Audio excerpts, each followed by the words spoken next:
માંગરોળ તાલુકાના શીલ ખાતે કોળી સમાજ દ્વારા 30મા સમૂહ લગ્નનું આયોજન કરવામાં આવ્યું।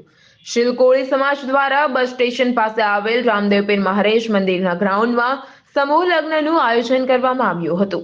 આ પ્રસંગમાં મુખ્ય કોળી સમાજના પ્રમુખ લક્ષ્મણભાઈ જાદવભાઈ ભરડા તથા ચંદ્રિકાબેન ચુડાસમા તેમજ રાજુભાઈ વંશ અને અન્ય મહેમાનો ઉપસ્થિત રહ્યા હતા।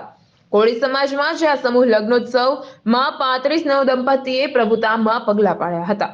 આ સમૂહ લગ્નની અંદર રાજુભાઈ વંશ અને ચંદ્રિકાબેન ચુડાસમા તથા લક્ષ્મણભાઈ ભરડાએ કોળી સમાજના દીકરા દીકરીઓને વ્યસન મુક્ત અને શૈક્ષણિક કાર્યની અંદર આગળ વધે તેવી નમ્ર વિનંતી કરી હતી।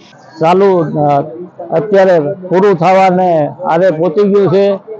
આવા સમૂહ લગ્ન અમારા એક માંગરોળ તાલુકા શીલમાં જ નહીં પણ જેમ રાજુભાઈએ વાત કરી એમ દરેક તાલુકે અને અમુક તાલુકામાં તો 2-3 જગ્યાએ સમૂહ લગ્ન થાય છે। અત્યારે સમૂહ લગ્ન તો ઠીક પણ જે વ્યસન માટેની અમારા સમાજમાં થોડુંક લાંછન હતું એમાં પણ ઘણો બધો ઘટાડો થઈ ગયો। અત્યારે બીજા સમાજની હરોળમાં અમે જઈ રહેવાને આરે પહોંચી ગયા છે। તો આ જ રીતે અમારો સમાજ ધીમે ધીમે હવે આગળ આવી રહ્યો છે। એટલું કહી વિરમું છું। જય કોળી સમાજ। યોગેશ ડાકી, મહાદેવ ન્યૂઝ, માંગરોળ।